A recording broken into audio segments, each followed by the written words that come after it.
বিসমিল্লাহির রহমানির রহিম। কুটামারা ৬ নং ওয়ার্ড আলিম মাদ্রাসা পাড়ের সম্মানিত মুরব্বিবৃন্দ, সবাইকে আমার সশ্রদ্ধ সালাম, আসসালামু আলাইকুম ওয়া রাহমাতুল্লাহ। সনাতনী ভাই যদি কেউ থেকে থাকেন তাদের প্রতি আদাব এবং শুভেচ্ছা। আমাকে কালকে হঠাৎ করে মাসুদ ভাই ফোন দিল, ভাই ওই যে মাদ্রাসার পাড়ে আমাদের একটা অফিস করছে ছেলেরা, একটু আশা লাগবে আপনার। কি হয়েছে রে ভাই, কি হয়েছে আপনারা কেউ জানেন তো? জানেন না? আমি বড়ভাট থেকে শুনলাম, কারণ আমাদের ছেলেপেলে বসে বাংলাদেশ জামায়াতে ইসলাম চেনেন? এখন এই কারণে কোনো 3.5 ইঞ্চি না 4.5 ইঞ্চি নেতা বলে আসি ধমকি দিচ্ছে। একটা নির্বাচনী সময় চলতেছে, একটা ওয়ার্ডের মেম্বার যদি 8টা থাকে, 8টা অফিস হয় না, সে 8 জায়গাতে চা খায়। তো এটা একটা অফিস হয়েছে, তোমার 8টা করো,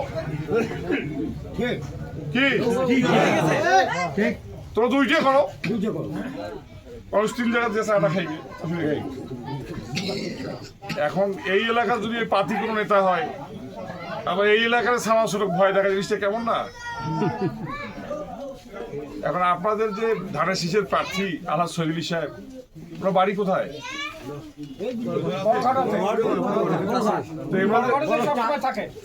কথা শুনি মনে হয় মেড ইন জাপান, জাপান থেকে আসছে নাকি? আর দাড়ি পাল্লার প্রার্থীর বাড়ি কোথায়?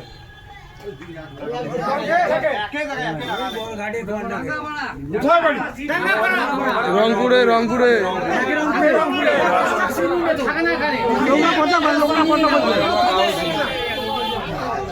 কুটে আমার বাড়ি আছে না, করে আছে কুটে আমার বাড়ি। আমার চ্যাংড়া বেড়া ওই হাগাও আমার যে লোকজন যে আতাল পাতাল করে আমাদের বাড়ির সামনে কেটে, তা আমার চ্যাংড়া বেড়া কাছে আমরা মিছিল করবো, তোমার বাড়িটা করে তোমার বাড়ির সামনে মিছিলটা করবে, বাড়িটা চ্যাংড়া আমাদের জন্য স্লোগান টোগান দিবে, জায়গাটা কোটে আছে সেটা বিষয় না। আমার কথা হইতেছে বাড়ি থাকা মানে অট্টালিকায় থাকতে হবে তারা, আমার ঘরে থাকে একটা বাড়ি মানে হচ্ছে যে লোকটা যেখানে বাস করে, যে লোকটা আপনাদের সুখে দুঃখে বিপদে আপদে পাশে সব সময় থাকে, যাকে সকালেও পাওয়া যাবে, দুপুরেও পাওয়া যাবে, রাইতেও পাওয়া যাবে, কি যাবে না? এখন ওই যে কথায় বারে ঝামেলা, হ্যাঁ, এই জন্য কথার মাঝে কথা বলতে গেলে হ্যাঁ আগে করতে হবে তার হিসাবের মালা, নাকি? কালকে যে পাতি নেতা আসছিল তার নাম তো কাউ কয়েছেন না, তার হাইট কয় ইঞ্চি, 4.5 ইঞ্চি না 5 ইঞ্চি সেটাও কয়েছেন না। নির্বাচনী আচরণ বিধিতে যদি কেউ নির্বাচনী প্রচারে এরকম হুমকি প্রদর্শন করে, কোনো ঝামেলা করেন, আইনগতভাবে ব্যবস্থা নেওয়া যাবে। এটা কি আইএমএ জাহেলিয়াতের যুগ চলতেছে নাকি এখানে কোনো পাকিস্তানি সার পড়ছিল? ট্রিপল সুপার ফসফেট কি পাকিস্তানি ব্র্যান্ডের ছিল নাকি এখানে? এত মাস্তানি কেন ভাই? আমাদের বিএনপির কি কেউ কাউকে হুমকি দিছে?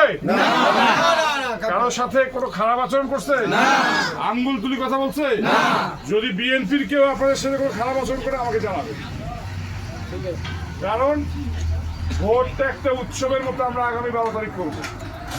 অন্তত এই ইউনিয়নের যিনি প্রার্থী আছে বা যার সমর্থক, তাদের লজ্জা শরম থাকা উচিত যে 2টা প্রার্থী একই এলাকায়, অন্তত এটাই আমার চুপচাপ থাকি, মানুষ ভোট দেয়। ভুল কইলাম? যদিও আর একজন তার মাটির এবং জন্মের কোনো হক কোনোদিন আদায় করে নাই, করছে? এটা এসে কুরবানি করে? হ্যাঁ, আশেপাশে 40টা বাড়ি নিলে খবর নেয়?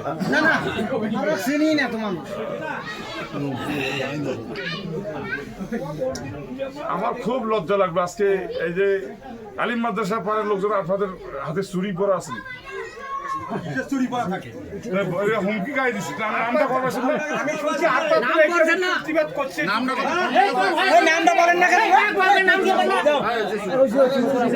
শহীদুল সাহেবকে আমার কিনে দিচ্ছে নাকি বলছে যে আমার ভোট দিতেই হবে? উনি ওনার ভোটটা চাই গেছে, দোয়া চাইছে, ছেলেমেয়েরা অফিস করতেছে, আপনারা পছন্দ হলে তাকে ভোট দিবেন, না হলে দিবেন না।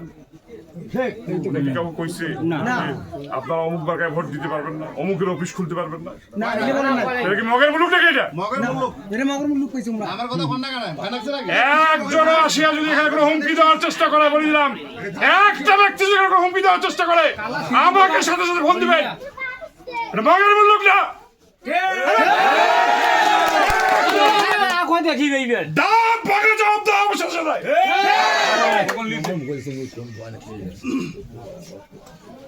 এগুলা মহিলা মানুষের মতো ম্যামাও করেন না।